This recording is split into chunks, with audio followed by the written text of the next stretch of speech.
Hey, Danny. Hey, So you've heard of Cold Open Stories, Colin DeGraff's spearheaded Warhammer 40k audio dramas with like professional stories and kind of professional voice actresses. Like, it sounds amazing at coldopenstories.com, right? yeah. Well, to kind of take off of their success, kind of as we piggyback on everyone as everyone does. So a cold open story is when it opens and they don't give any backstory or explanation. You're just going to drop right into the middle of it. So what I've done for us is I've made a hot open story. Oh, okay. Cool. Where it's kind of that same level of production quality, but it drops you right in the middle of a bunch of exposition. Here, check it out. Okay. Get down! Don't let them get through! It is the 41st millennium and there is only war. As an orphan, I joined the Astra Militarum, determined to find my parents, be it a trace of their existence or those who so cruelly took it from me. Though we guardsmen have a life expectancy of 8 hours, I must stay true to my cause, my emperor, and my family. I am entering my 7th hour of service. I must find my parents' killers. I spy a file upon the commissar's desk. It has my parents' name. They died of natural causes. So, I mean, I think it's going to be super popular. You get rid of all of the long stuff, none of the build-up or the suspense, and you just kind of get right down to the point of it. Right down to the nitty-gritty. I mean, Jesus Christ, the recent part 3 of the Cold Open Stories was 20 minutes, which means this entire story trying to tell took an hour. That was 30 seconds, and you figured everything out. I know the story. Jesus. It's like Cold Open Stories on a budget. Amateurs. I know.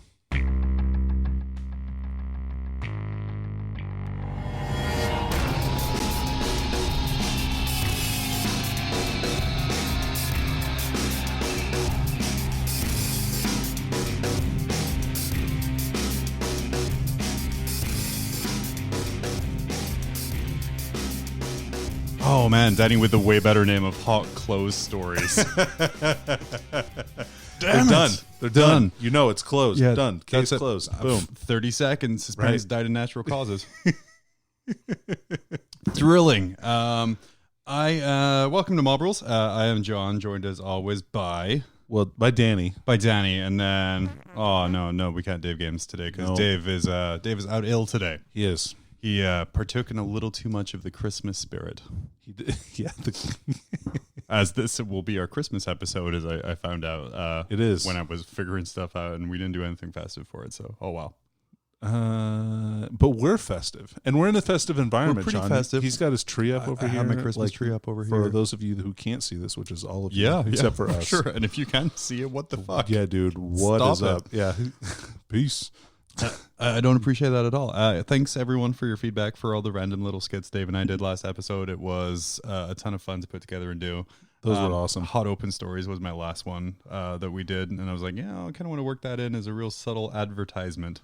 Oh yeah. And it was real subtle, kind of like the storytelling that contained within. Oh yeah, sure. Well, and like there was depth to that story, right? There was. Yeah, but I didn't need to listen to more of it. 30 seconds was plenty. No, just like this podcast. Right? Yeah, 30 seconds is plenty. That's the Mob Rules tagline now. Shit, I don't know if you knew that. 3 minutes 37 in. We've already lost everyone.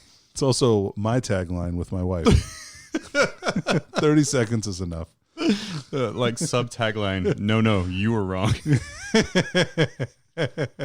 But Danny, it's been a couple weeks since we've heard from you here. What have you been up to since the last time we saw you? Almost a month ago, and not last night. Yeah, it's crazy. Yeah, it definitely was not last night.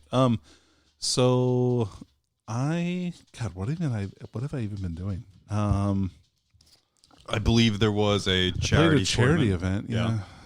Like a practice charity event for like a little local charity.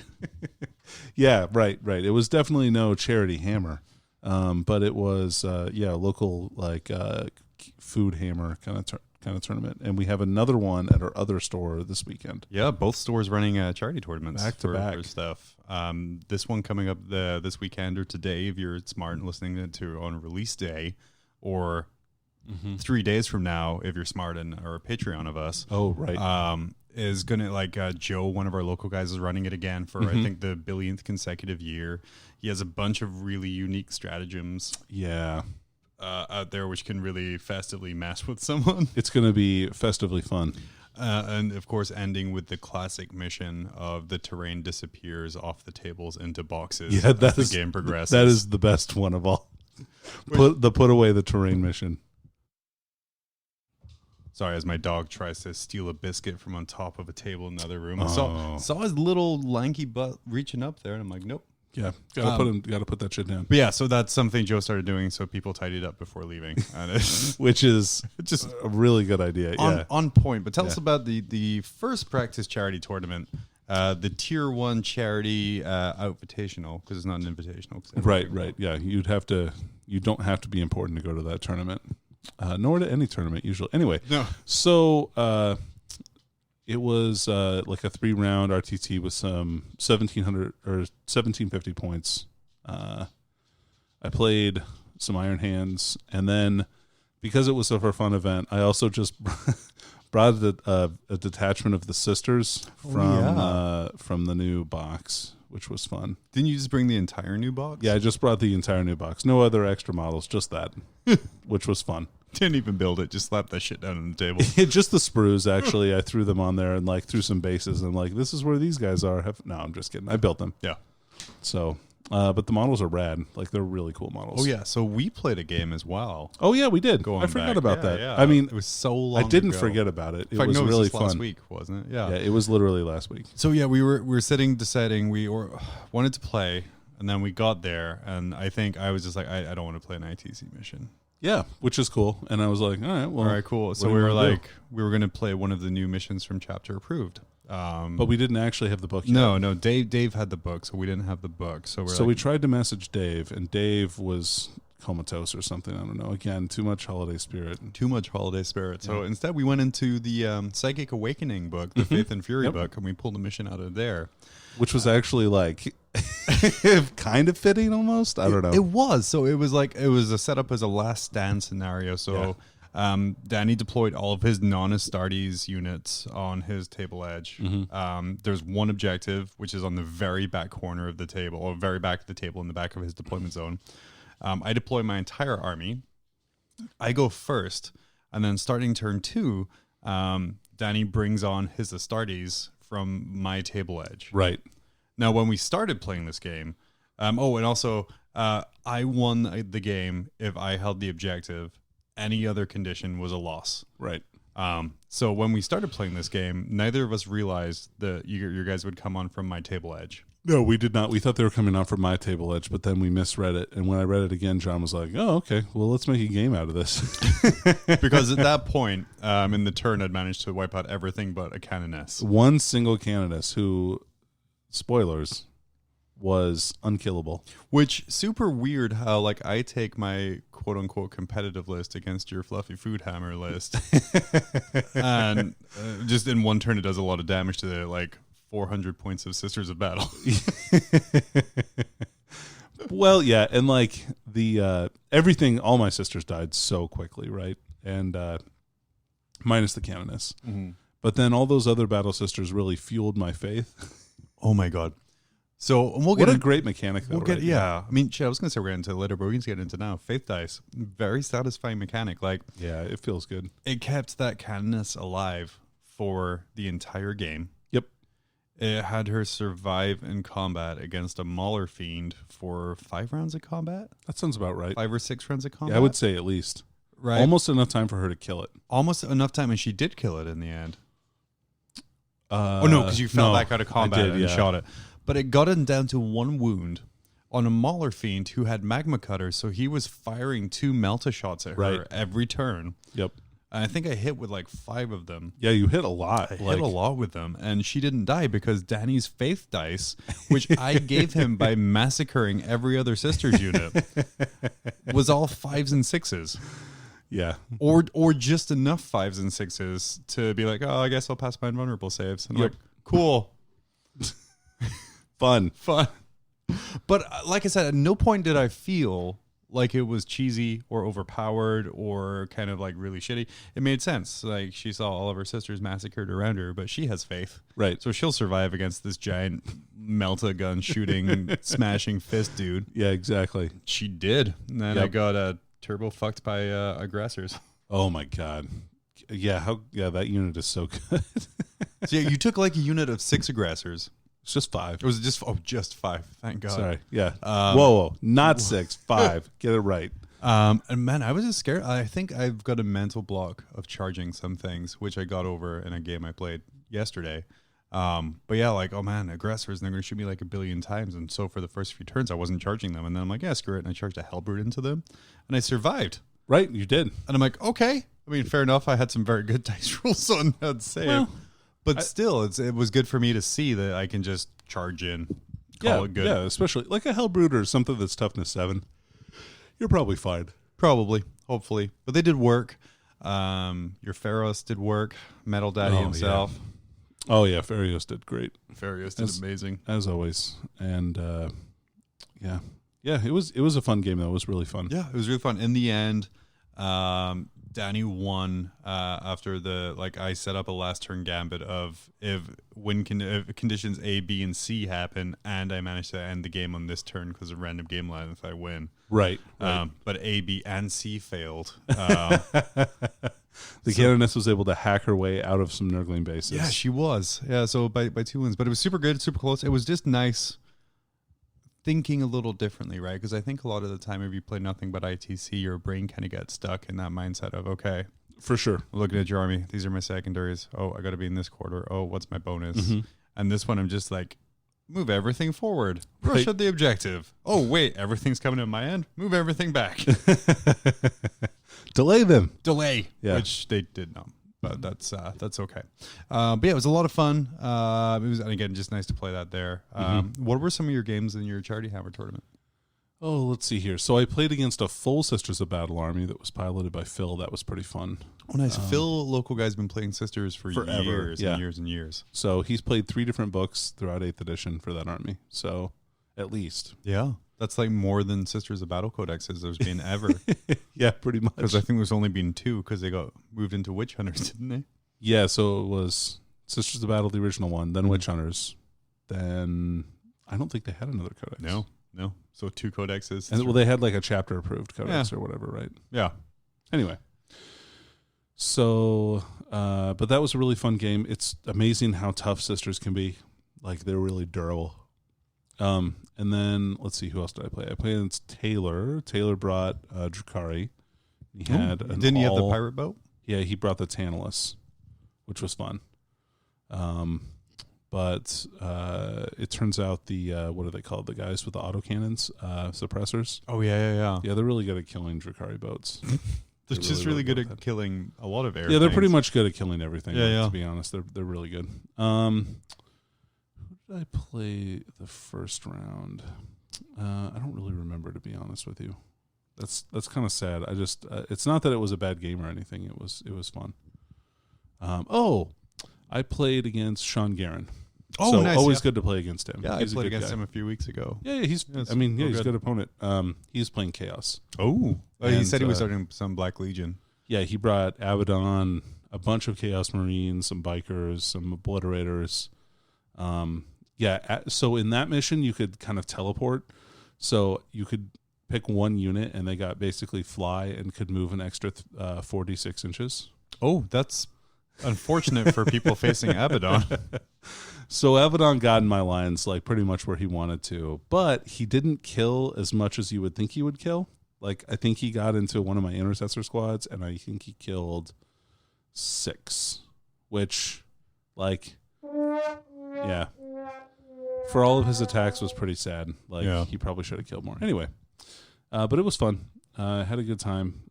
Really fun event. Only 6 people showed up, though, because I think, like, we might be splitting the charity stuff a little bit between the 2 events. Yeah, that was super weird. Like, locally, so we have the one at MJ's, which has been going for years. Yeah, at least 3 years. At least 3 years. And then this year, I think this was the first year or second year Tier 1 did First theirs. year, I think. First year they did theirs. Year. But it's like the week before MJ's one. Yeah. So I think it just kind of took people by surprise. Yeah.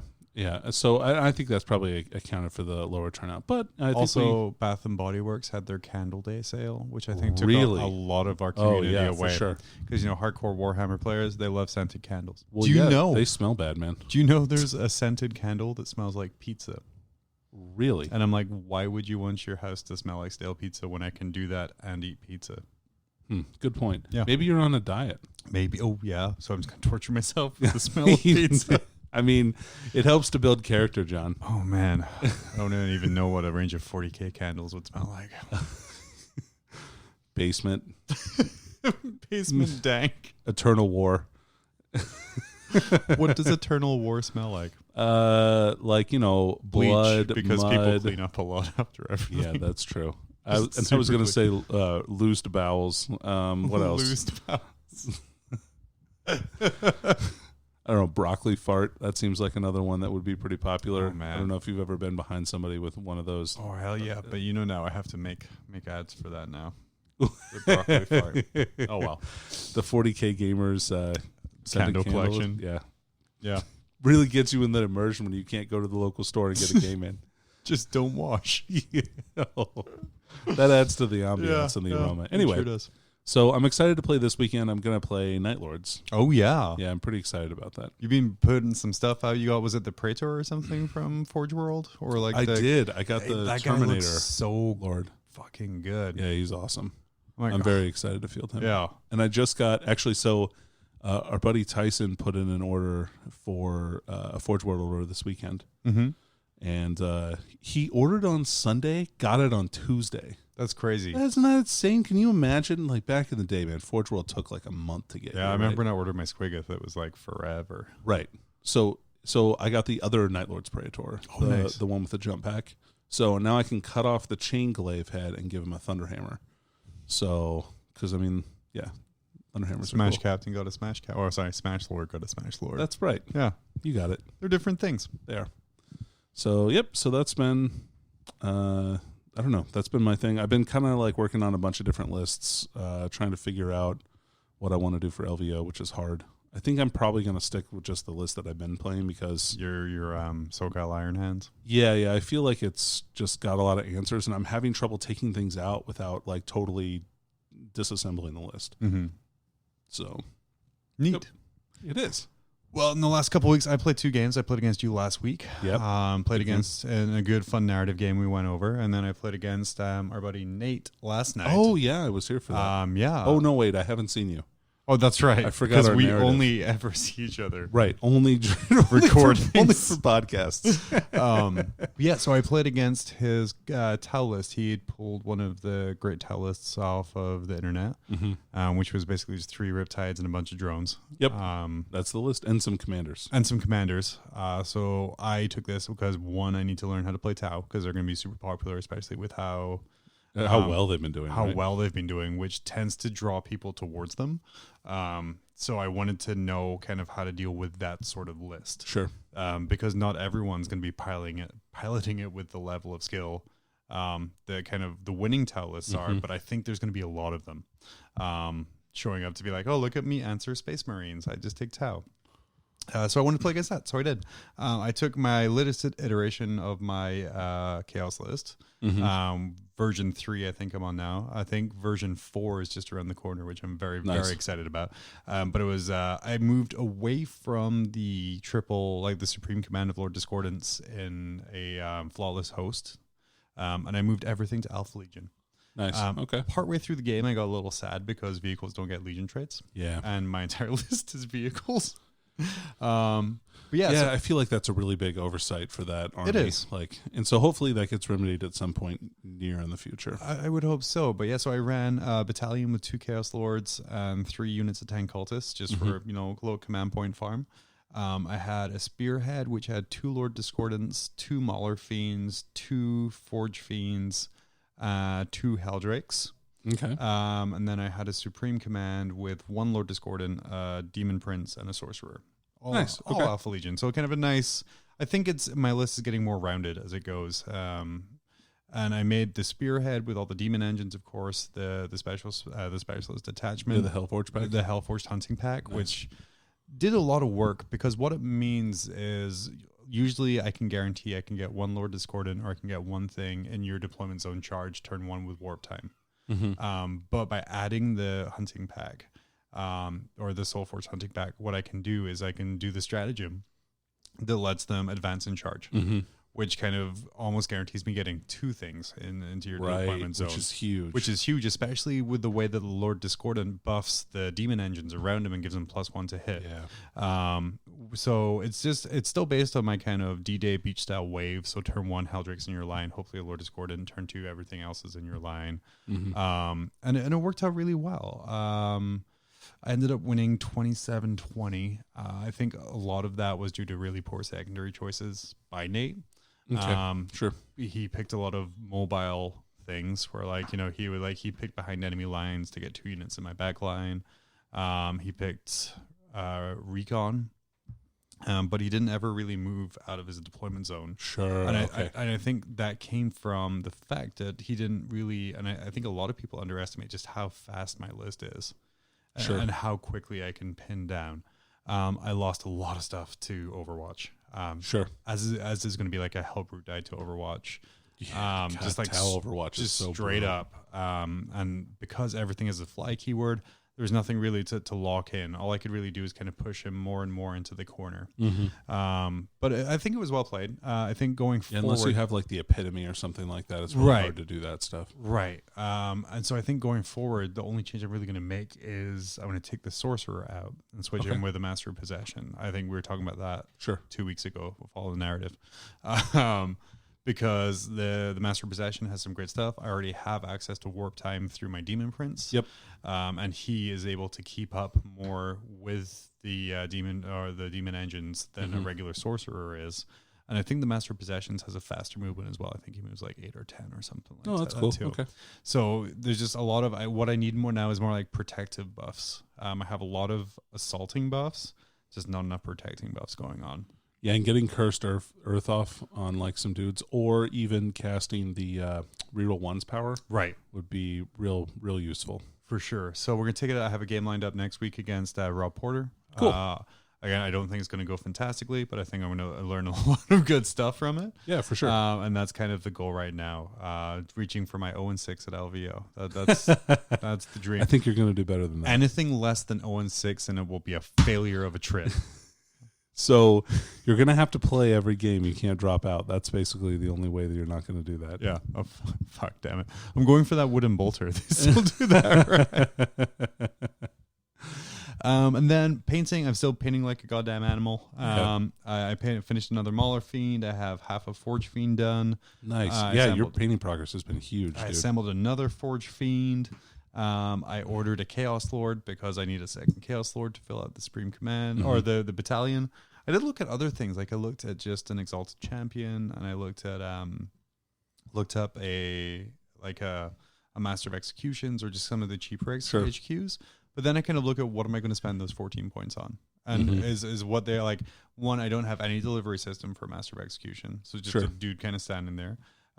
It's great that I get to reroll wounds in the fight phase for the Exalted Champion, but I don't have a delivery system for him. Right, and it only affects him as opposed to like if you have an infantry unit, you get to reroll all failed wound rolls for them, which is huge. No one else really gives out the buffs that the Chaos Lord does without rerolls of 1 to hit, which was really key with a lot of my Forge Fiend firing because they're not great at shooting. Yeah. Unbuffed. So I ordered Kranin the Relentless because apparently the only Chaos Lord you can buy now is Thunderhammer Malleus of City X. Oh, yeah.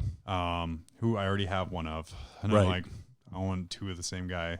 And so I got a Kranin on the way, and he's going to be my second guy. But I like the list. It's a lot of fun. Nice. It's like it's not super hard to play. I kind of know most of my secondaries off the bat. I still try and play the way of like passive secondaries or things that I don't have to really rely on killing to get, because I find I do better that way because then it's within my control. Like, can I have 4 units, 1 in each table quarter? Yeah, I'm pretty confident I can do that most turns. Yeah. And that doesn't rely on dice. So anything I can do to take dice out of the equation, that's always been my all for.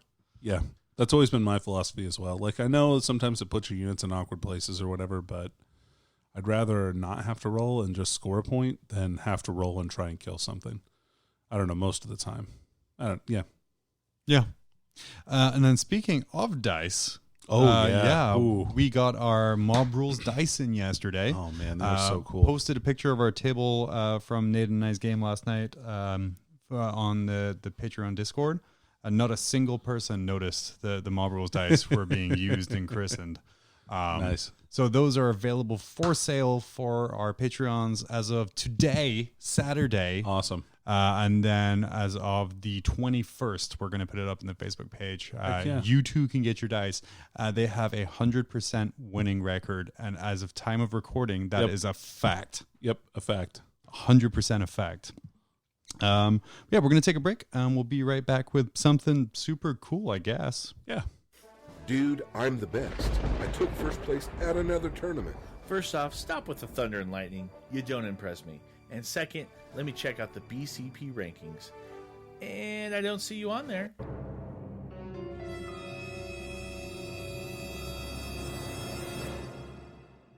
What? Your TO needs to download the Best Coast Pairings app and run events on it. After the event, the results are uploaded into BCP rankings, and the best part, it's easy and free. But I play multiple game systems. No big deal. The BCP app can be used for any game. A ton of events every weekend are using it, from major international tournaments to local stores. And now that it's available on Android devices, you're going to have some serious competition. There can be only one. BCP Rankings is a fun and exciting way to measure how you or your team stack up. No matter what you play, your score goes to an overall ranking, or compete to be the best in a game, a circuit, a region, or the world. Download the app or visit www.bestcoastpairings.com for more info. Best Coast Pairings. Are you the best? Yes. Well, no. Technically, I'm 2,680th. Only in Alaska. much lower nationally. So as we mentioned at the start here, Danny, you've been away for a couple weeks. While you were gone, we were lucky enough to get a review copy of Psychic Awakening 3. And then also Blood of Baal, and then also Chapter Approved 2019. You guys were like madmen over here. Let On me tell it. you. Yeah. So let me tell you. So I will say one of our videos, the Chapter Approved, got half as many dislikes as your videos usually get. And I want to say that's because of apathy more than anything else. While our Tyranid review from Blood of Baal got twice as many dislikes. Man. Yeah. I think the greatest thing was, because obviously Dave and I, we know a little, but we're not quite the kind of the knowledge repository you are for a lot of this stuff here. A lot of people were I commenting. mean, you have better things to do. Is that what you're saying? I mean, politely. Yeah. But we were getting all these comments. You can go see them on YouTube where people are like, "Hey guys, you screwed this up. This is here. This is here. Blood Angels don't get Centurions. You guys are dumb." I'm like, "Oh, you're right. Thanks for the correction. Man, it would suck if they did though." And I'm just like thumbs up niceness the whole way. So, what are some of your thoughts? I mean, we'll split it up between the three sections. Okay. So we'll So start. you want me to do like Chapter Approved Blood Angels Tyranids? Yeah, but Perfect. maybe not that order because Oh, sure. What order do you want to do it in? Chapter Approved, Blood Angels, Tyranids. That's what. Okay. Yeah, sure. But I said it, which makes it better. So things from Chapter Approved that I'm super hyped about. Let's see here. I think Chaos got a huge boost between Chapter Approved and Faith and Fury. I mean, the point decreases across the board that they got are crazy. The fact that like Warp Talons, for instance, went down to 19 points a model, I think is amazing. I think they're a great unit now. So to just put it in perspective, the list that I'm fielding now, my competitive list, as if an old point scale is currently 2,230 points. Right. It like easy 200 extra points. Yeah. Like Everything dropped like 10%, 10 points here Right. and there. Yeah. Let's see here. What else? I like some of the Necron drops. I wish that they had some other ones a little bit. I still don't think that Necrons are great. I think they're okay. But it's nice to have like an extra unit or maybe half a unit depending on what army you have. Like my Necron army didn't drop any points at all. Oh, really? Well, like it drops. It's peak performance It Necrons. dropped like 25 points or something like that from the characters. And then, but some of the units that people don't use, those went down like dramatically, or that I'm not using, I should say. So, for instance, like the like Wraiths, Wraiths went down quite a bit, which is great. And they're like, I think they're probably a solid choice now. Heavy Destroyers went down by a ton, so they're pretty good. I like how much the Ghost Arc went down. I think it went down by 25 points. Oh, geez. So that's helpful. let's see. Oh, and the characters went down, which is also good because their characters are just like bad. So now they're at the point where you get refunded points to take them. Well, no, we're not quite there yet. I mean, they're not like the worst characters in the world or anything, but they're not like, I mean, they're not Space Marines, right? No.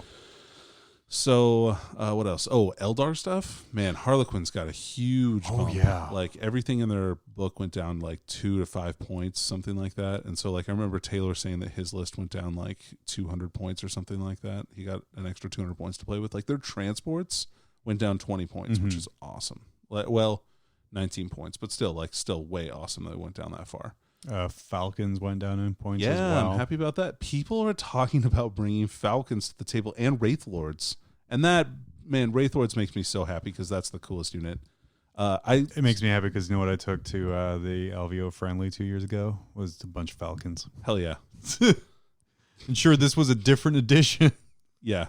But, man, I love that model so much. Well, Cloud Strike Squadron was really cool back in the day, right? Because you could yeah. just deep strike in without scattering. Oh, yeah. Yeah, anyway. Yeah. What was the thing? Oh, yeah. I redid the points for my Eldar list from 2 years ago when I went to LVO. And, so I do it every year. I go through all the, because I have all my lists organized by, like, what event I played in and then how I did. And so, like, I go through all my lists after chapter proof just to see what happens with them. So, like, the Chaos list that I had been playing quite a bit at, like, states and stuff like that with all the Plague Bearers and Plague Bearer Scrawlers and stuff, all of those lists either stayed the same or went up by 50 or 60 points. And then my Eldar list, though, from LVO 2 years ago, last year was 2,050 points because of, like, various Inari upgrades or, like, updates and stuff like that to make things more expensive. And then... Now it's down 100 points. So it dropped 150 points based on, like, the infantry-based Foot Dar battalion that I've been playing. Like, drops to Fire Prisms. Fire Prisms went down by 15 points. My Dark Reapers went down by 3 points a model. Shining Spears went down. Scorpions went down. Scorpions are so dirt cheap now. And, like I don't get why people are knocking them. I think they're really good for what they are, but they're not a mainline combat unit. It's a deep striking unit that, like, you can deep strike onto an objective for free and they're 50 points. I think people just see kind of like a bunch of strength 3 chainsword attacks, and Strength that's 4, baby. Okay, so still strength 4 chainsword attacks. You're right though. You're right. But that's all they're seeing on a toughness 3 base, and they're kind of thinking of them as this offensive unit. Whereas you're right, they're just 50 points. They're like a Nurgling unit for Eldar. 100%. Drop them down on an objective and forget about them. Yep. And if they can hold the objective, that's great. If your opponent has something they can deal with them, that's cool too. But, you know, otherwise you have that Banshees drop by 2 points a model. And that combined with them potentially getting the ability to get a 5-up Feeling the Pain is really good. Yeah, so a bunch of drops for Eldar. A couple things went up, though. So Crimson Hunter Exarch went up. Which is totally deserved. Crimson Hunter Exarch went up. Eldrad went up by 10 points. So it's a funny story. Eldrad was 150 when they published the Codex, went down to 135, now is back up to 145. So he's still less than he started. Trying to find that sweet spot right there. One of the things that I was pretty excited about. So I've been playing with the Land Raider Achilles. Like regularly, that thing dropped 30 points. All the Land Raiders pretty much dropped 20 to 30 points. Hell yeah, but that thing's got a 4 mortal save. That thing is amazing. I'm very excited about that. That made me very happy. But yeah, a bunch of Forge World stuff went down as well, which is great. I mean, I think Chapter Approved really did a good job. Mostly, I would have liked a redo of the terrain rules, like more. I think that would have been really important. But they didn't really touch the terrain rules very much, so that's why we still have to have magic boxes. What else? Let's see. Oh, the new mission structure is interesting. Where you don't want to lose the roll off. You want to win the roll off because then you still get to pick, like, whether you're gonna go first or go second, kind of. Yeah. Right. So I like that. That should be something that's in every game. I was hoping for them to get rid of Seize the Initiative. But that really, I think that's coming though. That might be an ITC only thing though. I can see that, Mm-hmm. and if that happens, I'll be very excited. I think that would be a great role. Do you think list building is going to change because you're going to try and get guarantee first turn or get that +1 for your roll anyway? Yeah, I mean, people already do that. Mm-hmm. Like, especially people that bring transports, they use those to kind of modify how many deployments they have, and protect units from snipers and all that, of course. But like, people already try and drop low so that they can get first turn. But like for me, I don't care. Like, I mostly want to go second, like because that's just the way I build my armies most of the time. I build them to go second. So, going first is a nice bonus sometimes, depending on who I'm playing against. Yeah, so happy about that. Oh man, on the chapter approved note, the random army generation rules are really cool. Man, we are so excited about that. So we have this whole thing planned for next year, kind of our post LVO competitive, like seltzer water to kind of there you go. cleanse our mouths out. With a hint of lime. With a hint of lime to cleanse us without burning us out of 40K, which can happen if you play every 2 weeks and then go to a 1,000-person tournament to get just turbo stomped. We were planning to do like this whole like chaos army build where Dave, and I would build chaos lists kind of slowly and surely and like slow grow. And then we came across the random army generation. I'm like, oh, that's just too good. It's so fun. Yeah, I'm very hyped for that get my stuff painted for that. Yeah, very happy. And that'll help me continue to kind of power through my collection of chaos. Nice. As it means to be. So moving on from kind of chapter approved, were a lot of good stuff. Oh, yeah, great. The books were fantastic in the way they were split into two. I still think there's a lot of value in the non-points book. And for sure, right? Like, there's so much good stuff in there. Yeah. So and I'm happy it's split into two distinct books, though. Oh, by the way, for this like slow growth thing, we've got to play some Maelstrom because I'm like really hype on that. I really want to play some Maelstrom. I have an open war deck. I have Maelstrom cards. We'll just Drunken Commander the whole time. I love it. And then also play Drunken Commander on the tabletop. Okay, cool. So moving on, we also had Blood of Baal come out. Man, we had the Blood Angels receive a small update, and the Tyranids receive kind of an overhaul. So I would say, if it were me, the other way around. Oh, really? Honest. I think Blood Angels got a total overhaul. Like, that army plays totally different now. Well, I mean, they're still an assault army, right? Like, but that archetype is not going to change. But their stratagems are so freaking powerful. Like, and the Tyranid ones are great too. Mm-hmm. Like, Tyranid ones are awesome. I wish that they would have done new stratagems for Drukhari and Craft World Eldar as well. Mm-hmm. But that's fine. Like, it seems to be like a similar thing. Like, as the Psychic Awakening is going on, they're learning cooler things they can do as it moves on. So there's almost like a power creep between the first and the third book at this point here. It'll be interesting to see if they have an Eldar Part 2 where they do Harlequin stuff and then maybe some stratagems for the other ones. I think that would be a really great choice for them. Yeah. Though, that being said, Craft World Eldar did get all the Exarch powers, which are really cool too. Right. Anyway, so let's talk about Blood Angels first. Yeah. Man, Blood Angels, what a great army. Like, probably I don't know. I've been thinking about it, and I've been trying to decide if Scars are better or Blood Angels are better. And really, it's hard for me to decide which one is more powerful. So some of the stratagems that Blood Angels get are just totally nuts. Like curbing your damage potential to a huge margin if you're willing to spend the CP on it. Now, they're going to be, just like they were before, extremely CP hungry. But man, when they come down, they're going to hit like a Mack truck, because like the assured assaults that they're going to get out of Deep Strike almost like are very, very powerful. Like, there's a banner that lets you charge like Orcs do, where you can reroll any of the dice for a charge within a 6-inch bubble. So that, combined with the Red Thirst being changed to not only give you +1 to wound, but also give you +1 to advance and charge rolls, means that they have roughly the same chance, or they have the exact same chance to get into combat off a Deep Strike as Evil Sons. Mm-hmm. And everybody knows how reliable that is, except for their Blood Angels, not a mob of Orc boys, so they're going to hit so much harder than them. So, like, because, I mean, you're talking Sanguinary Guard, you're talking Death Company, you're talking Terminators. All those are really great choices for coming in and like just beating face. It's one of the reasons I switched to solely Alpha Legion is so I could have the stratagem Oh to yeah, keep people further away. for sure. That's going to be huge. And so like with that, plus there's now that they have chaplains with litanies, you can get the +2 inches to charge litany bubble. So that's another. So they're instead of getting +1, now they're +2 because that one doesn't stack with anything else. But you're getting +2 to reroll any of the dice on a charge coming in from deep strike, and then you're hitting with +1 to wound. Well, you won't be able to do that because chaplains have to be on the table. But you could just fly him up the table, right? And you like can hide him behind terrain and then just jump out as a jump pack, or have him pop the litany, jump out with the jump pack, then land the squad next to him.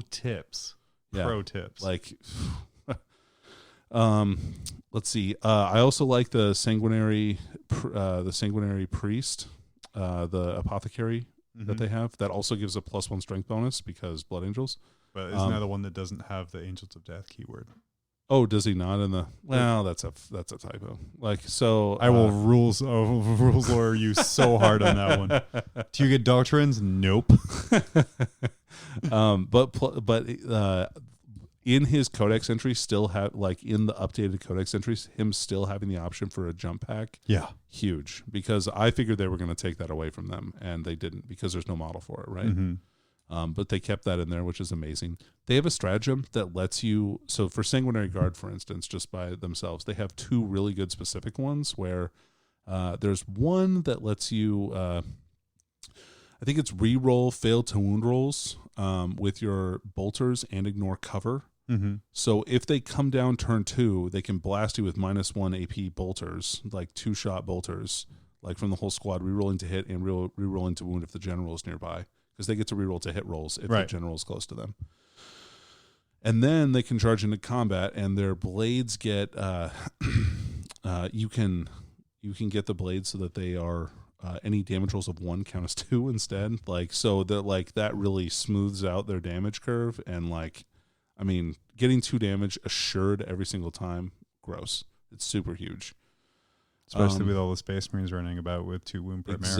Exactly. That's 100% correct. And then when Assault Doctrine comes around, then they're getting all an extra attack, which you can also stack with the Sanguinor, which you can also stack with like Death Company. Also, so like you can get the ability to get like 7 or 8 attack intercessors if you want to. Like if you stack all the different buffs on them, because the Death Company intercessors are already 5 attacks each, like in Assault Doctrine. I think you'll find I gushed over how amazing Death Company intercessors were, and I was told specifically they were trash. Oh, well, that person is wrong.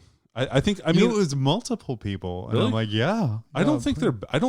Is there better options? I think, sure. Like anything with a native component to Deep Strike is pretty good, but you can put the Death Company into an Impulsor, and that's a really big deal because Impulsors are very fast. Yes, and so you can get them game-winningly fast. You could say, yeah, for sure. 14 inches is huge. Anywhere. 14 inches is a big deal. Wouldn't know. Yeah, me either. But that's just what I've heard. So there's that.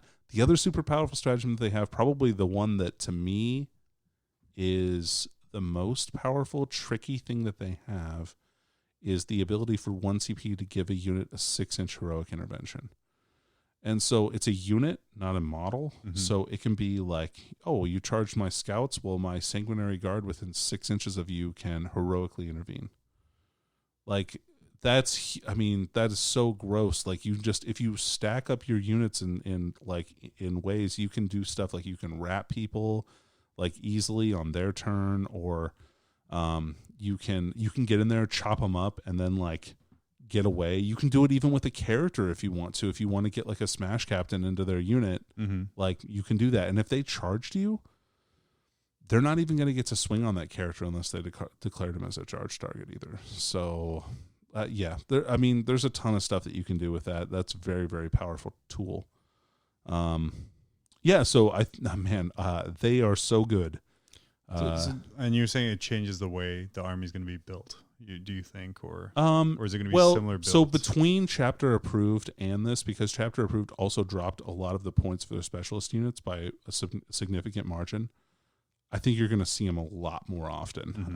And I think that this is an army that does great as a Space Marine ally if you're going to make a combination Space Marine list, because like everybody getting Doctrine still is really good, and they provide, like for instance, an Iron Hands and Blood Angels army, really solid. Because Iron Hands can take care of shooting very well, Blood Angels take care of assault very well. Like both of those, sync up very well. Same with like Salamanders, I think too, because the Salamanders are like, that's a very aggressive army. But yeah, no, a lot of different choices that you have. I think that there's some really great options there, and that army is gone from non-competitive to very competitive. I think it's definitely top tier now. Speaking of non-competitive armies, Tyranids. Let's talk about Tyranids. Languishing a little bit for the past year or so. A real victim of the power creep, shall we say. For sure. And I think that Tyranids have now, whereas Genestealer Cult is going to take a hit post-chapter approved. I mean, they already have taken a hit because Space Marines just really kick the shit out of Genestealers hard. Like, it just is such a hard counter, and it being such a prevalent army in the meta means that you're probably not going to see as many Genestealer Cult armies. That being said, I think Tyranids potentially are a great Space Marine counter. I think that they have a lot of tools that really help them against Space Marines. Like the speed at which Tyranids can get into assault has always been crazy, right? And Marine distances for shooting are not very far, generally speaking, with the exception of like Thunderfire Cannon, and maybe some of the other artillery. So like everything's within 30 inches. If you're within 30 inches of Genestealers and the Swarm Lord, you're in charge range, like for sure, like almost like an assured charge. So, I think that's very powerful. I think some of their options now with the psychic powers that they have for the particular high fleets are very powerful. I really like Jormungandr. I think Jormungandr is probably one of the better high fleets now. There's some cool combos that you can do with it. Their psychic power has no range.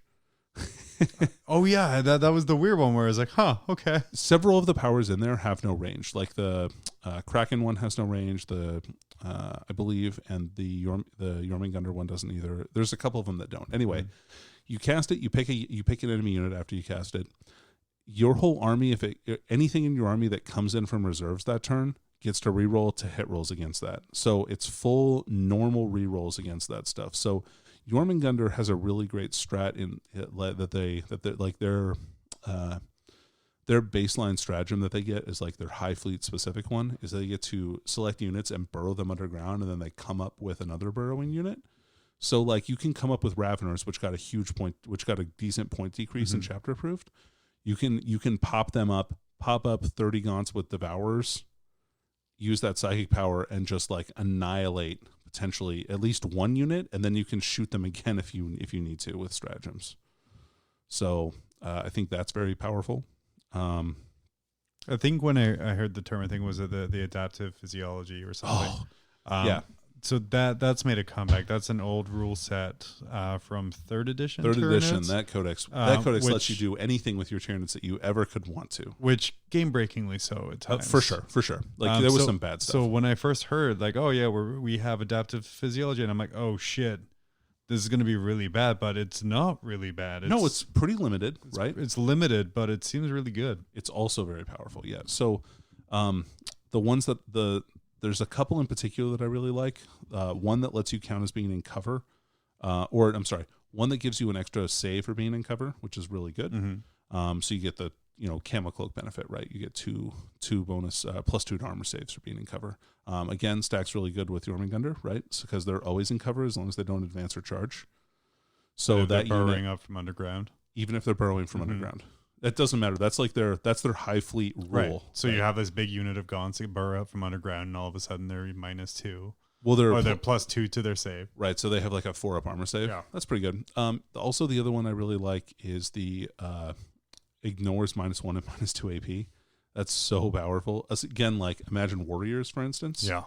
Like, because they'll have a 3-up save again as Jormungandr or 4-up with anybody else, and then they ignore. They ignore AP -1 and -2, and with one of the new stratagems that they have in that book, as long as your warrior unit is close to a Tyranid Prime, they get an additional. They take half damage. So, and then you can use the Maleceptor stratagem to also make them enemy shooting attacks against them -1 strength, and a Malanthrope or Venom Thropes near them. Now they're -1 to hit. So, like a big fat unit of warriors is a great choice. Now, I think that's very powerful. Now, to use these, you have to give up your Warlord trait, or spend a stratagem. And you can get potentially 2 if you don't have a Warlord trait, or 1 or Warlord trait and pay a CP for 1, Sure. or just exchange that Warlord trait for 1. But yeah, there's some really great ones there that are very powerful. Some of the new relics are very good. I like the one that gives you a bonus to your charge for monsters that replaces it replaces your adrenal glands. That's right. Yep. So that one's pretty good. Or the one that gives a +1 to damage. And the thing right now is that they don't say that you can't give them to unique models. That's fair. Yeah. So you could give it to Old One Eye, the +1 damage one. I mean, he doesn't need it if you want to be a jerk about it. Sure. Well, sure. Yeah, but going in with like 4 damage crushing claws at -4 AP is pretty powerful. It's very powerful. That's why you don't need to do it. They also come with custom hive fleets. Yeah, the custom hive fleet. So Yeah, there's a some bunch of those stuff. are okay. So some of them are okay. Is there anything that's going to replace kind of the standard hive fleets that are used right now? Especially we have those Kraken mad is psychic going to powers. be super good, right? I mean, I think that's always going to be your most popular one because it gives you 2 benefits that are very powerful. So for me, the one that effectively kind of gives you expert crafters, if you don't, I think it's if you're close to like synapse creatures or something like that. That one's pretty good. The one that gives a 6+ invulnerable save to Gaunts and it's like Gaunts, Gargoyles, and Hormagaunts is okay. That one's pretty good. There's one to give an additional -1 AP to Scything Talons, so you can kind of stack that with a couple of other things and make like your Hormagaunts. You can give them like Power Swords, for instance, which is kind of a neat little combo. So that's kind of cool. I don't know. I mean, there's some cool stuff in there. I can't really see them replacing the Tyranid power, the Tyranid like main book, main fleets. Yeah. So, but we'll see. I mean, I could totally be wrong about that, right? Like, this is my like 1,000-foot view. Like, I haven't played Tyranids in quite a while, so like, for me, it's been an entire edition since I brought Tyranids out. Really? Yeah, I haven't played Tyranids since 7th. I have like thousands of points Tyranids. I know. Yeah, they're like nicely painted Tyranids. Yeah. They look cool. Oh man. So speaking of Tyranids, I know you have a lot of Gargoyles. Yes. I think Gargoyles are going to come back. Yeah. Because they dropped a point. Oh, keep talking. I got to pull up a YouTube comment that reminded me of. It was just amazing. So they're at 5 points a model. You for 150 points, getting 30 wounds of models that can move 12 inches and potentially like run or advance and charge is real good. That's real good. So I think you'll see those. I like the Maleceptor now is actually, I think, a pretty decent choice. -1 toughness is a really big breaking point for a lot of stuff that really hurts Tyranids in the meta right now. For instance, Stalker Bolters are all strength 4. And so reducing those to strength 3 against all of your monsters that are close to that, huge. Super good. Yeah, very powerful. So I think if I were going to build a list, I would kind of want to build a combination of Nidzilla. So I would want to take like a bunch of Carnifexes that would be walking along next to a Maleceptor. And then also a bunch of burrowing stuff because I love burrowing stuff. That stuff is the coolest stuff in the Tyranid book to me. So those would be the units that I would want to take. This is a comment from our chapter approved review. SMH, I came for the Tyranid points, left with you can get 30 gargoyles for 150. Great coverage. Okay. I mean, I was excited about that. I own like 60 gargoyles. So yeah, I know lots of Tyranid players who like we've talked about that quite a bit, like in some of the various chats that I've been a part of, saying how powerful that is. I think that's amazing. Yeah. So okay, yeah, whatever, guy. And here from our edited, he edited his comment here, but nobody believes the fake positivity about this book. This book is objectively bad and shit. A lictor? It has to deploy and cover. Ridiculous. Not much help if it's a 12-inch charge. Thanks for checking it out, though.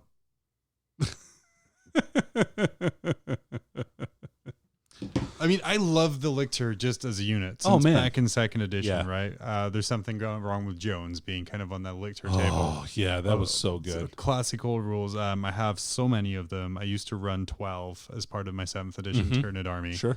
And it does, I mean, here's the thing. For us, it's not fake positivity. Even before we're getting review copies, we were hype about all this stuff. I'm just hype about new stuff Yeah. and changes to what the game is. So right. like, There's been so many minor tweaks and adjustments to how armies are played over the past 6 months, about how, like, even past like the Space Marine event, right? So the Eldar plays differently now. Tyranids play differently now. so PSM. Yeah. It's pre-Space Marine. Pre-Space Marine, post-Space Marine. Yep. And it's not for the worse. There's different ways and tricks and things you can do. And it's just, I mean, you can take it as fake positivity, like this wonderful person on YouTube did, or you can just take it as it is and just get good, son. Right. Well, and look, like everybody knows that Space Marines have like the best codex, right? Like nobody's sitting here trying to convince you that's not the case, but it's not an unbeatable codex. Like it's not so overpowered that it just bludgeons everybody into complete dog shit every single time you fight them,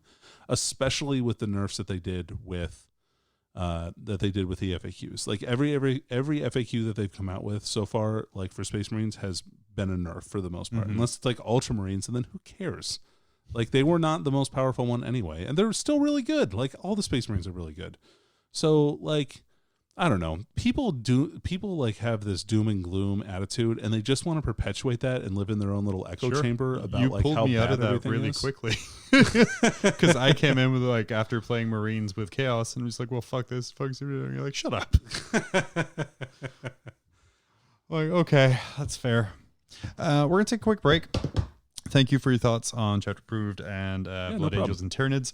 We're going to come back. We're going to talk about Legends. Oh, great. Oh, man. I love this topic. Ooh. You've mastered the art of the Stanley. You've downloaded the ITC Battles app. You've loaded your dice to guarantee your charge. Now perfect your game with Mob Rules measuring accessories. Made of the finest acrylic and carrying the skill of the Danny, the tactics of the Dave, and something positive about John. Get yours now at hammerheadgames.net. And we're back. We are. We are, after some fantastic self-promotion. We are here to talk about the talk of the town, Warhammer Legends. Yeah. Across all ranges. Old models are being sent out to the farm. That's to right. retire in peace. Get the fuck out. You know what I realized reading the article in Warhammer Community about Warhammer Legends? That chaplain on a bike is at the same time great and terrible as a model. Oh, yeah. I mean, he is an ugly model, right? Like, we can just say that, I think. Like, I mean, so there's parts of it. It's so close in like so many ways to being a great model. his Crozius is like Straight up. It is. Yep. Angular. But I think that comes from the time of like the 2D pewter modeling casting Right. having to be straight up there. For sure. He's two pieces, right? Well, I guess maybe four if you count the plastic shoulder pads and backpack. Yeah, but he But- does have that fancy little Judge Dredd front to his bike too. He sure does, doesn't Man, he? it's just so With the close to eagle being wings. great. Yeah. But yeah, a bunch of stuff was sent out to pasture, not to be used in competitive play anymore. Which is, by the way, only one third of the different ways to play. Sure. And also, this is only not allowed if it's not suggested for tournament, for competitive play, right? So, and not only is competitive play just match play, it doesn't mean it's not appropriate for match play. Right. Just it's not recommended for tournaments. A tournament can still allow this stuff. A tournament can still be ITC and allow this stuff. I mean, I can see a lot of, like, we're talking about our annual kind of food hammer things that Joe puts on here. I can see Legends being allowed for that. Heck yeah, why not? And like I said, it's one of 3 ways to play. If you want to use your Legends, there's still rules there. There's still points there. You just go right on ahead. For sure. But it goes back to this thing. Man, I used to make fun of the independent characters about it for saying this all the time, but it's all about having a conversation before your game and setting your expectations. True. And when you go to a tournament, you're letting, like, so we're going to LVO. We're letting Reese have that conversation for us. Exactly. He is the mediator between me and my opponent. Like, I don't have to have that conversation anymore because it's already been had via the rules packet. Right. Whereas if I'm just playing Danny and say we're playing a book out of Psychic Awakening or a mission out of Psychic Awakening, yeah, we can bring legends because we talked about it beforehand. Yeah. But in that same vein, don't show up with your chaplain on a bike, with your veterans on bikes, and expect to be able to use them against a random. That's right. Yep, I agree. Hey, some surprises though in the Legends range. Legion of the Damned, the little Firehawks chapter, gone to that great barn in the sky. You were surprised? I am not surprised by that. So I'm really sad I didn't sell the Finecast Legion of the Damned squad of 10 I have. Yeah, I still have a pewter one for sure. So I think one of those guys might get turned into an aspiring champion. I think I made one of them into a chaplain model. Right. Like the sergeant, like he makes a good chaplain because he's got a skull head. So what are some of the main ones that you're like, are happy or gone, or not surprised they're gone?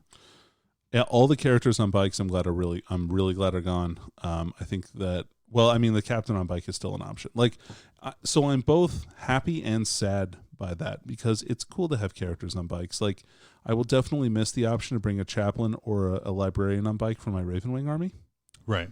Like, but you have to imagine, so stuff like that with a Ravenwing, where it's so desperately thematic to what they do. Right.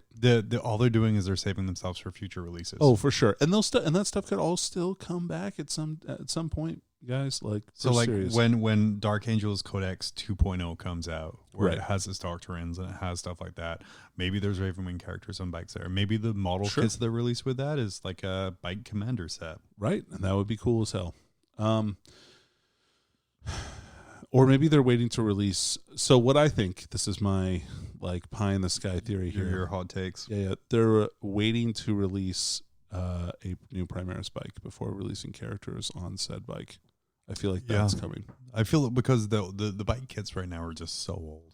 They're very old. And they show their age. They do not look good. No, because I just rebased all of my Chaos bikes onto the ovals. Mm-hmm. And just scale-wise, looks-wise, they're not fantastic. They're not great. I agree. So I'm almost happy there because again, it's having that conversation for me with a lot of things. I put a lot of effort into my armies to make them look good. Sure. And I don't want to go against a Marine on a tricycle from what it looks like On a big wheel. on a big wheel. Orcs didn't really get hit as much as we thought they were going to get hit. So here's one thing I thought was interesting, and maybe this is a sign of a new model release coming out. Okay. In chapter approved, the Big Mech with custom force field is in selection in the chapter approved. Right. So something that we didn't talk about to come from chapter approved, it was almost a kind of 2020 list of units that you can play. Correct. The autarchs, a lot of the autarch options are gone. Right. Thank Christ. Yeah, because it was stupid, guys. Like I have a great autarch I converted to be on a jet bike, but that was stupid, and he should not have that mobility, especially with his auras. you can take an autarch on a jet bike still. Oh, still? Good, Yeah. because I love that model, and I love how fast he is moving with auras. Excuse me. But what you can't do is give him a Banshee mask Right. or a Reaper launcher. Good. Like Because that I've kind of actually stuff is fought fun. against an autarch on a bike with both of those things, Yep. and it's very unfun and non-interactive. I really don't like the guy with the laser lance and the fusion gun. I think that's a bullshit combination. Yep. But those are all hopefully gone now. So Well, you have to take one or the other now. You can take a fusion gun or laser lance, but you can't take both on the same model. Chaos got hit a little hard. Rest in peace, Juggerlord. Oh, yeah, I'm going to miss him. I have a bunch of Juggerlord characters made up for Yeah. a World Eaters army I was starting, and I'm kind of sad I will never get to play with them. So I'm sad those guys are gone because the Juggernaut Lord is amazing. He's cool. And he was going to lead a charge of Blood Crushers. But what's funny is all of these models, all of these takeaways are me replying with, oh, I had a future force based around that guy. Oh, well. Like the Orc characters, the Juggerlord, the Legion of the Damned. This was all shit I was going to be doing later on. Sure. They also lost a lot of their mount options for Chaos Lords. So steeds, discs, palanquins, bikes. Yeah, they lost all the bike options that they had for characters, and then all the demonic mount options as well. Right. Which, So again, I think balance-wise is it's great. And then, let me see, Adeptus Sororitas lost a couple guys. Yeah, But just, I believe it's the characters, Uriah Jacobus has gone to the Great Convent in the Sky. that's too bad. He was a cool model. Or, like, his backstory was really awesome. Yeah, and then Archconfessor Kirinov is also Yeah. gone, which is a bummer, I'm going to be honest with you. But That hat was fancy. Dude, it was so fancy. But he was like a little pope, and he was one of like the reasons I love witch hunters as an army. Yeah. Just like the idea of this asshole in robes just kind of like walking down the middle of the battlefield, probably getting all mad, it's all getting splattered and bloodied. It was just the best. Trueborn for Cabalites for Dark Elder gone. Also, well, okay. So this is another option that I am both happy and sad. Like, because both them and the Blood Brides are got legend. Yes. So the reason I liked them is it was another option for Cabalites to have, because right now Cabalites have 4 unit options, something like that, that are tied specifically to Cabalites. So we're talking Cabalite Warriors, Archons, Ravagers. So then they can also have Flyers, Transports, and that's it though. Like, so they don't have options in other slots, so it's hard to build like a list around that. It really does kind of force them into an allied force rather than kind of something by their own, really. And it would be cool if you could have a full Cabalite army that wasn't just, warriors. Like, it was other stuff too. I wish they had some more options. Anyway, but that's neither here nor there. Like, that's me wish listing, right? Yeah. Like, there's I'm imagining stuff that doesn't exist at all. Other things to go, any pretty much event exclusive or anniversary model is gone. Imperial Space Marine. I was just going to say that one. It's going away. So bye-bye Disintegrator Pistol. The Command Tanks, the Warhammer World exclusive. Those are legends. I was surprised by that, actually. I thought they were going to make I don't know. I thought they weren't going to get rid of those. I was hopeful they wouldn't because, 1, they're great models. 2, they're still actively on sale, which was... Did they get rid of the Terminus Ultra? I believe the Terminus Ultra is already gone as well. They got rid of they got rid of the, which one's the ones with all the last cannons? Yeah, that's one I'm talking about. That is now also legended. Good. Good.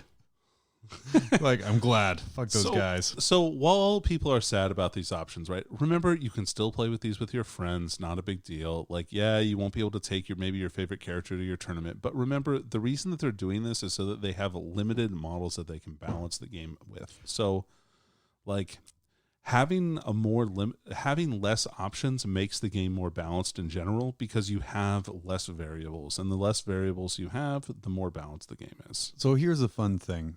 I'm going to surprise you, Danny. I got into an argument online with someone. Okay. It was about the Memphis. I'm not shocked by that. So it was about the new Memphiston model. Oh, okay. And he was going on about how much he hates GW and fuck GW for updating this model. And I replied the only way I could with, how dare they update a 25-year-old model? Yes, seriously. And that's the thing. Almost all of these Legends models are older than a lot of our listeners. Yeah, exactly. So I don't understand what the hate is, right? Like, right. Why? I don't get it. It's not a sustainable way to do a game. Absolutely not. If you have 25 more years at the rate they're releasing units right now, and everyone complains, hey, I have to take too many books with me in order to play. Cool. We just essentially got rid of all the indexes for you. Yeah, there's 3 less books you have to bring, guys. Right. So it's an unsustainable model to not put these guys in Legends. Every game should have this, or every continuing game. So like Magic the Gathering has their annual ban list and their annual retired list. Depending on the format, right? So maybe there's a Warhammer Legends format that will come out as kind of like a format that's acceptable for like less competitive events, right? Yeah. Like hey, here's a games day that people can come and play 3 themed games, or something like that. It's like a campaign day or something like that. And to top it off, I challenge you, if you don't like this and you think it's a bad thing, run your own event using Legends. Yeah, sure. Partner with your local store. Say you want to run something. Get a grassroots going in your area. That's how we started our 40K up here. Yeah, they'll be totally down with it. Yeah. So do something fun. So Legends is here to stay. I'm almost excited to see yearly Legend updates. That'd be cool. To see kind of where it's going, what's there. Is there units on the bubble? Is there anything there? But mostly like Tactical Marines. Yeah. I think the term is Boomer Marines. Oh, is yeah. what Thank we're you going for correcting me. You're welcome. Yeah. But yeah, it's an unsustainable thing to not correct this here. And overall, it's good for the game in general. We're going to take a quick break and we'll come back with something super fun. But first, a classic. Earl Hagen was a legend.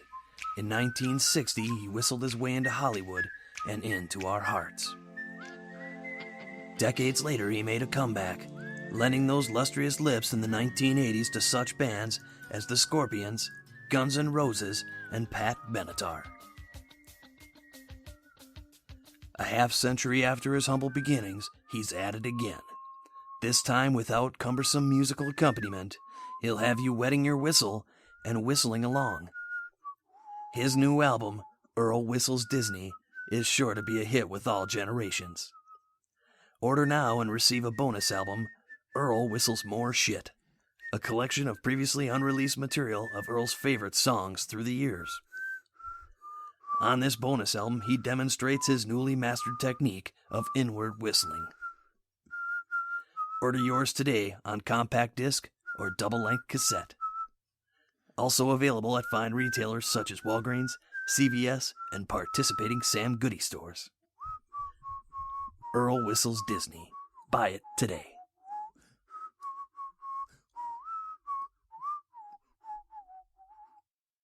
All right, you guys heard the old hotness, so let's move on to the new hotness. We touched on it a little bit earlier, but Sisters of Battle are back, currently in limited form, if you're able to get one of the many boxes. Yeah. Luckily, through his sheer size and fear, Danny was a force of personality. force of but personality. Okay, sure. Just overpowered a small child, grabbed their Sister of Battle box, was And able sauntered to out of the store. sauntered. He did like the Spider-Man 3 jazz walk down the street. Yeah, You know it. So Danny's going to give us his impressions on the Sister of Battle book, as is here as a separate force. Man, what a great army, first of all. Thank you, Like, Danny. So this is no good.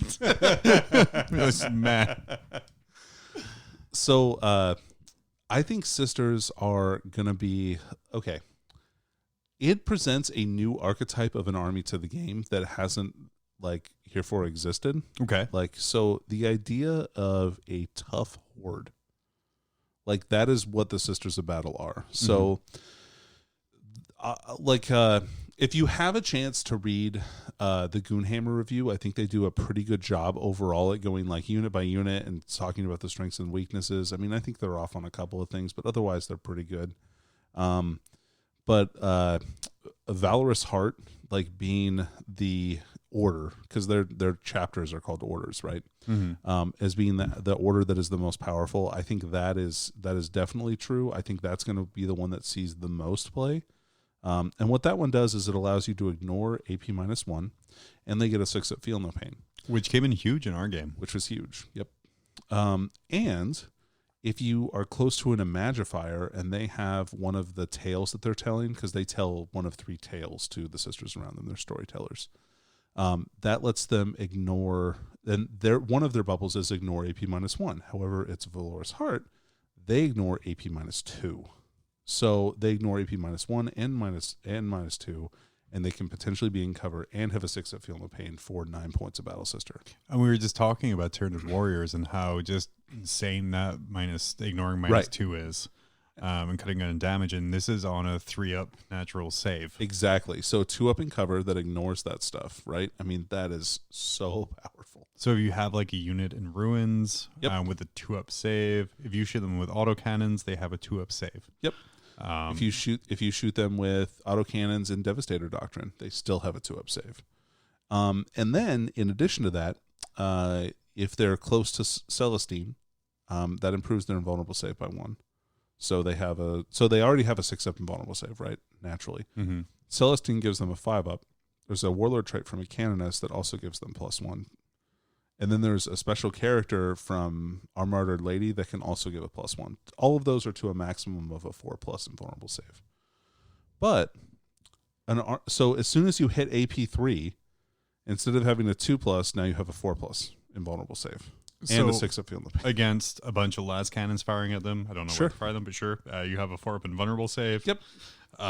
Heck, even against Meltaguns 4-up or anything crazy of these big damage things like the Totally. Imperial Knights Or with their Gatling cannons. Well, you ignore that altogether because it's only AP so you still -2. get your 2-up.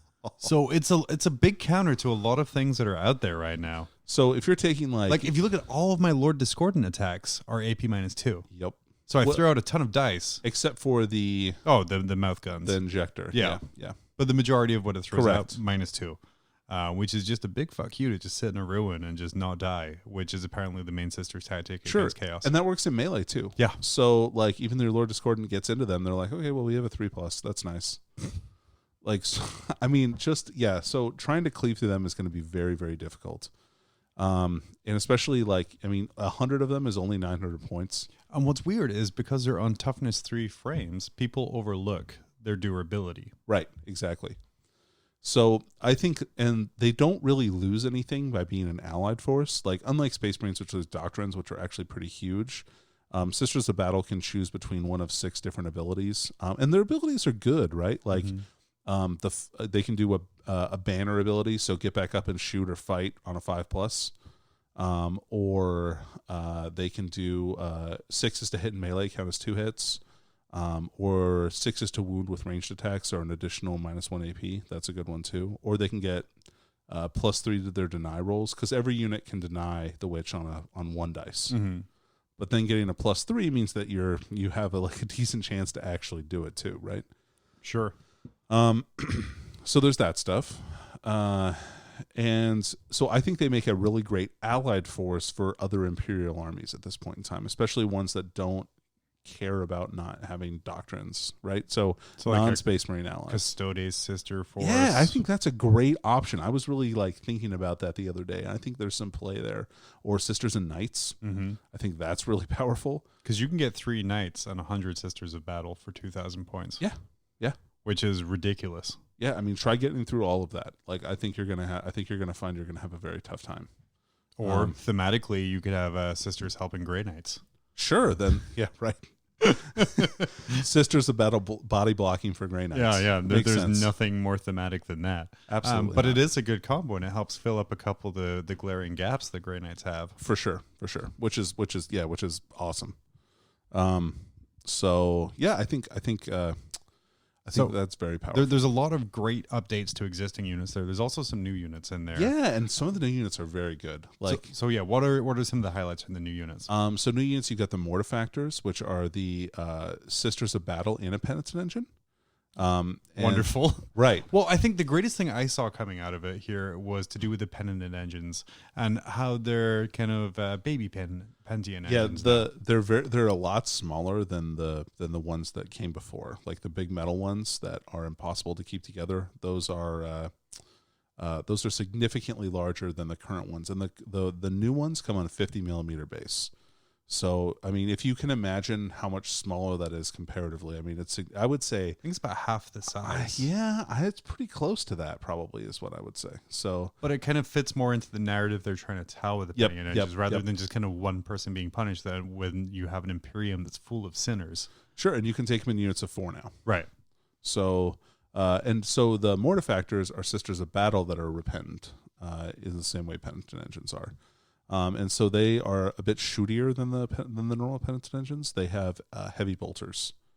And also the Penitent engines got a new weapon option. They got these flails instead of the saw blades that they can use. Mm-hmm. And the flails give them 3 attacks for every one. So each one of them throws out 15 attacks. It's really good. It's a lot of attacks.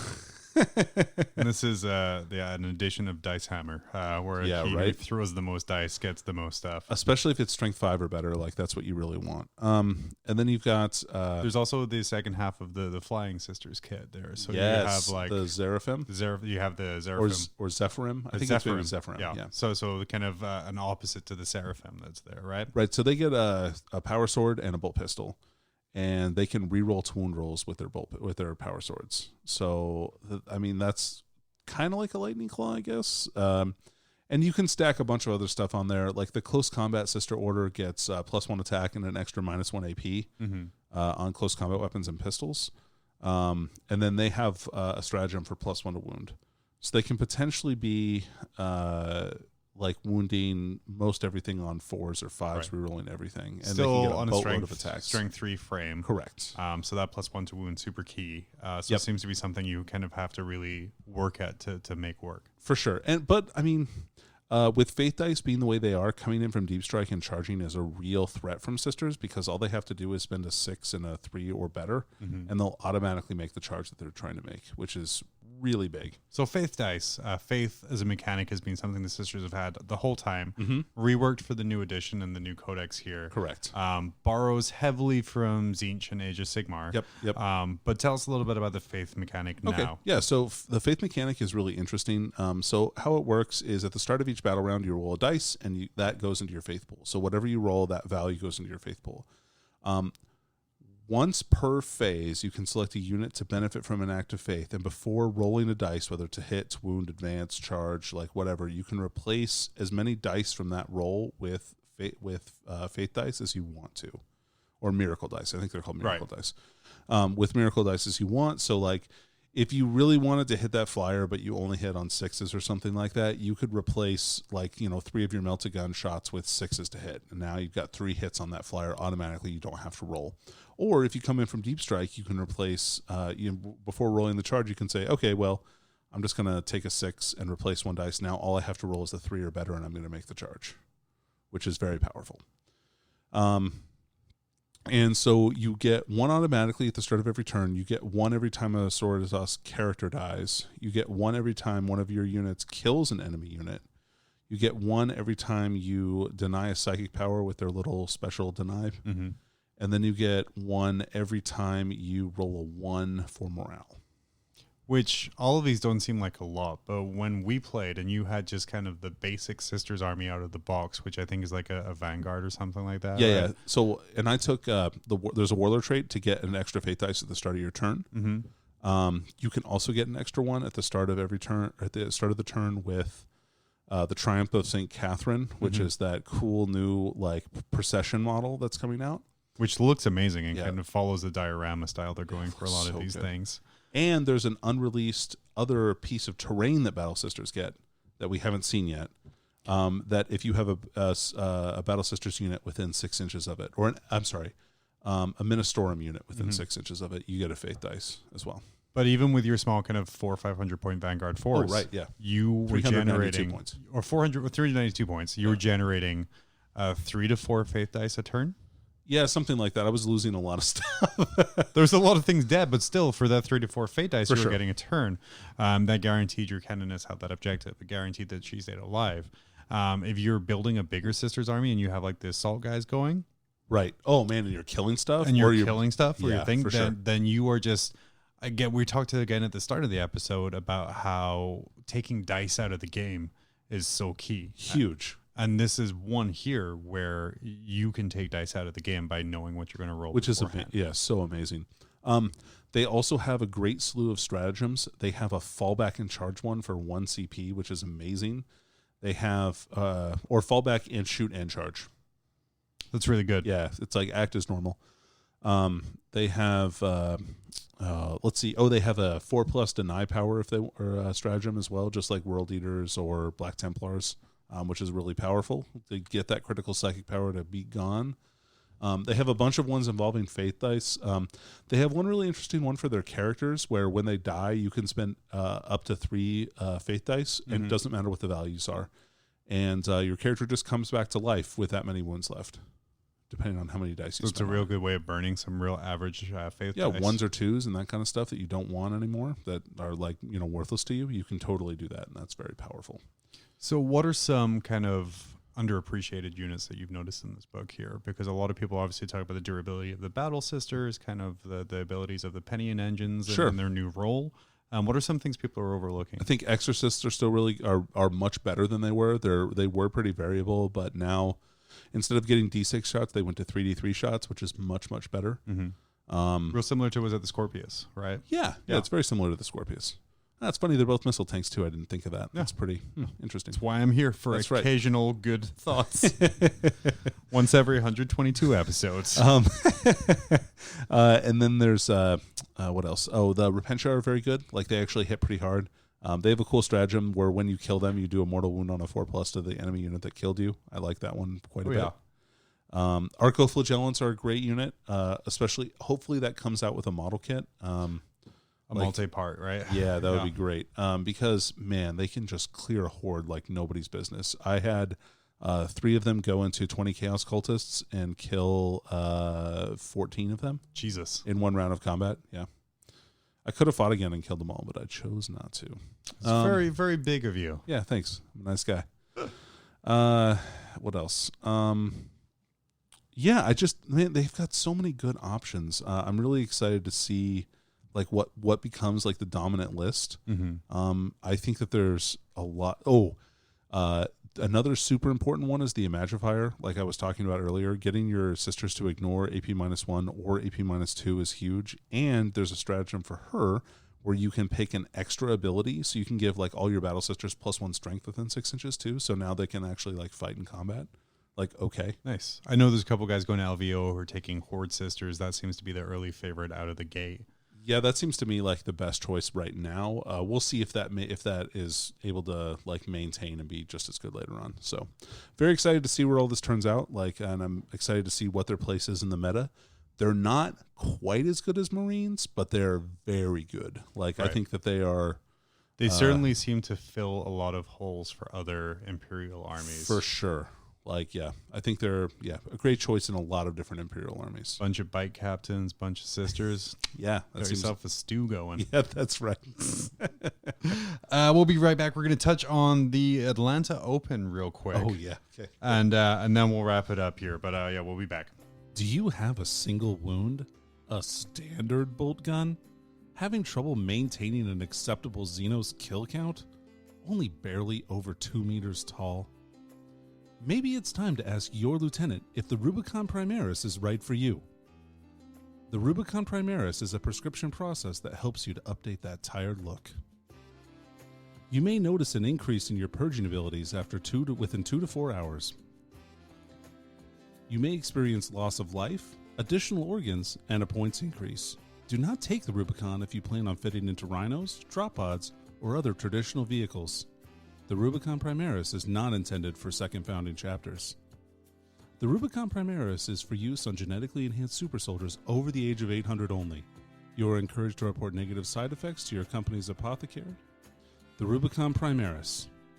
Because sometimes plot armor is just not enough.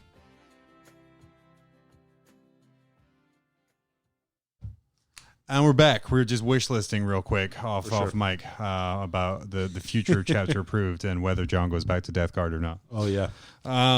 So last weekend, the first ever pro tabletop event happened in Atlanta under a cloud of controversy and kind of ill will from some questionable promotion leading up to it. Sure. The $10,000 cash prize invitational, which had a regular RTT style tournament followed by a group stage followed by a single elimination stage. So the way it worked is they got you into brackets after the first day, so you could actually, you wanted to be in the winning bracket, right? Obviously. Right. But you could lose a game on the first day and not be out of the event. I know, it's amazing. Whoa. Yeah. So that's pretty cool. I think that they didn't get as many people as they thought they were going to get. So that kind of screwed up some of their the way that they were going to have it organized. So there was some stuff that happened the week leading up to the event. A large legal document was sent out to all players to read and sign about things. Which was unfortunate. It was basically saying that you were not paying for entry for the tournament. You were paying for access to the terrain and the judging and the services, because I think they ran into a Georgia or Atlanta law for prize gambling and gambling. Yeah, okay. That did not go over well. A lot of the stuff wasn't super well communicated leading up to the event, and that led, I believe, a 200-person capacity tournament turning into a 70-person major. Sure. 72. And so, yeah, I think part of the problem with this is, right, like, the way that they approached getting this going was very cocky. Like they did the "you're welcome" attitude. Why hasn't anyone done this before? You're welcome. And like they took all of the things that right now 40K uses for tournaments, and it's like that shit's stupid. Like we're gonna do our own thing, which is like that's cool. I mean, it's your own tournament. Like do what you want. Like, but at the same time, like it may not be a great idea to like piss on like your customer base. Exactly. But the event happened. It did. And everyone will be pleased to know it was okay. Yeah, it was fun. The reason I want to talk about it, because honestly, it wasn't great. It wasn't bad. The final game was amazing, I will say. Mm-hmm. But their presentation for Stream 40K, it was the most amazing thing I had seen. They did, yeah. It was their super good. Production was amazing. They had 3 tables being filmed concurrently with multiple cameras. So if game 1 was looking like a blowout or not interesting, they switched to another table. Right. The shoutcasters got better as the weekend went on. They listened to feedback. They interacted with people. I really wish that these people didn't run tournaments. They just streamed for others. That'd be cool. Because that is a genuine avenue of revenue, and that's how you get eyes on the product. It isn't by telling your customer base their shit and look at our giant cash prize. But the level of production quality they had, to pulling up rules for units and the stat lines for units as they're on the table. Right. To drawing kind of deployment zones and auras on screen with pens and just above and beyond. I was blown away. To the point where I'm like, wow, shit, I was going to start filming some stuff for us, but what's even the goddamn point anymore? Because, wow, it was that good. So that is a huge turnaround. I think a lot of people are going to want to go next year based on that alone. That's true. Yeah, I agree with that. If they can keep their fucking mouth shut. And that's like, I'm not trying to be negative about it, but again, don't tell your customer base is shit. Don't say how crappy ITC is when the people you're appealing to solely play that and maybe don't want to be told that the thing they love is shit. Right. Or the way that like the creators of ITC are running their tournaments is not the way that or it's not professional or good, right? Right. Also, please sponsor us, Frontline. Thank you. Which was the message that they were sending out. Not that we weren't sponsored by Frontline, because that would affect our journalistic integrity of how much we love LVO. But like that was the good to come out of it. That showed me sure. The next year it'll happen and they'll get more attendance based off of that. And they played ITC missions, which was they good. Did. Because they pulled the back away from just they did. all your stuff is shit. Yeah. And if they can keep that, keep the goodwill of community and keep the level of stream quality, they're going to max out next year. Yeah, I think so. I think they'll do very well next year. They'll do very well next year. This was a new event. Well, it's an experiment. An experiment, right? Yeah. Can it work? And honestly, can you take pro esports and translate it directly to 40K? No.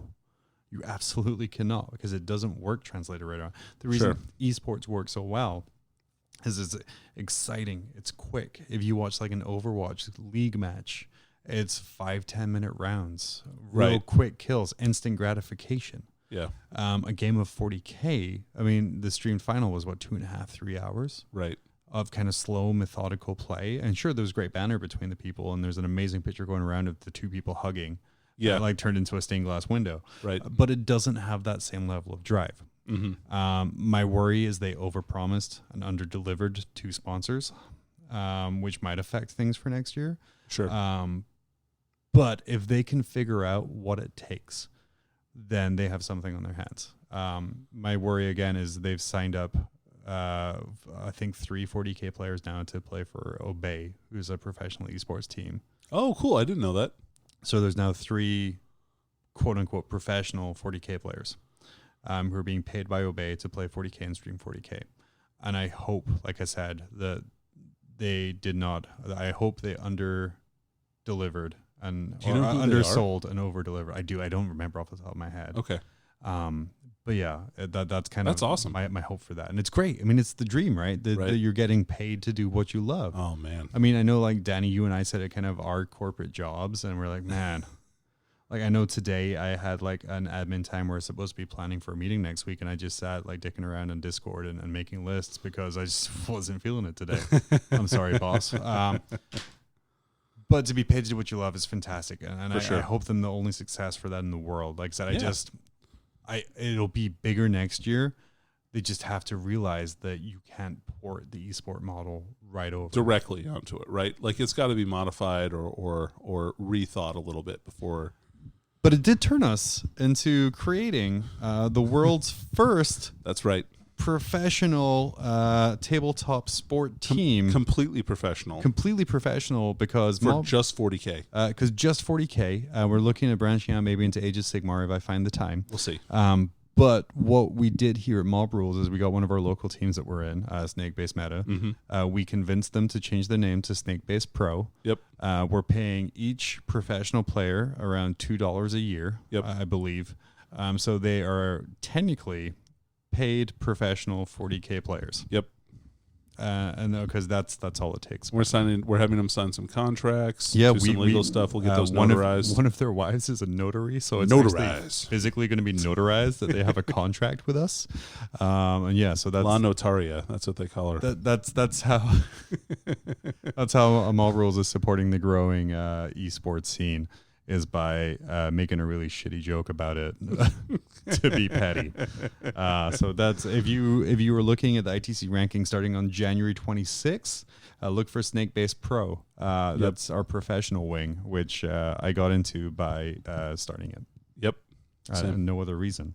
But yeah, so that's all I have to say about that. It was a good turnout. It looked well run. Yeah. Everything about it was fine. I'm not a fan of standardized tables personally. Yeah, that is probably my biggest beef with the event. I understand why they did it. 100%.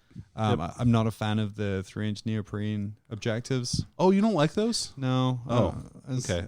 Yeah. Okay, so I thought that was a clever way to do advertising. Oh, no, it's a real clever way to do advertising. I just don't like auras kind of Okay. on the table like that there. Yeah, it does. I mean, I can see how it would break immersion. Yeah. I would prefer my ads spray painted onto the sides of those identical ruins. That would have been and cool. structures Yeah. and things like that. But a great turnout. Happy they were successful in execution, and I'm excited to see what they bring next year. Danny, what else do you have to add today before we kind of wrap this bad boy up for 2 weeks and go check on Dave in the nursing home down the street? Yeah, right. Well, we'll be taking care of him. We'll bring him some more eggnog, a little bit of some chicken noodle soup. Yep, to make him feel a little bit better. Or no, some hearty broth. We'll get him some Metamucil. He'll be good to go tomorrow. Otherwise, yeah, just happy holidays to all of our listeners. Yeah, it is Christmas time. Holy cow. Yeah, I know. Hasn't time flied? So, and I don't know, like, I got invited to play in Charity Hammer, right? Yeah. And that's going to be in January. I assume we're going to record again before then, but I don't know. It's going to be a tight schedule. 29th. That's when we're recording next? Would be when we're recording next. A little inside baseball here. Is that a Monday? It's a Wednesday. Well, we'll be recording before you go to Charity Hammer. Yeah. Okay. Yeah. We'll try. I'll try and get on at least one more time so we can talk. I want to talk about like what my thought process is going on that. We're going to record before you go to Charity Hammer. End of the year, our schedule always gets a little funky, but next episode we're going to do a year in review. Where we talk about our great stuff from the year. We're going to talk about Charity Hammer and all the great stuff they're doing with the Best in Faction podcast in order to help kids nationally there. Yeah, through Child's Play. Through Child's Play. Yep. And then we're also going to be talking about how Danny plans to fuck a bird. Absolutely. So support the podcast through our Patreon, patreon.com/mob rules. Check out our YouTube channel to see the best, most disliked Tyranid review yet by Dave and I's. We wish list for combos that are actually illegal. And then check out the old episodes of the podcast. I'm on Twitter at HeyJohnQ. Danny's on Twitter. Villicate5, I think. Yeah. That sounds right. Follow us, stalk us. Yeah, for sure. Do say mean things to us. We can take it. I'm tough. We're dead inside. Yeah, that too. But yeah, for Mob Rules, I've been John. I've been Danny. And Dave, we'll see you next time. Yep.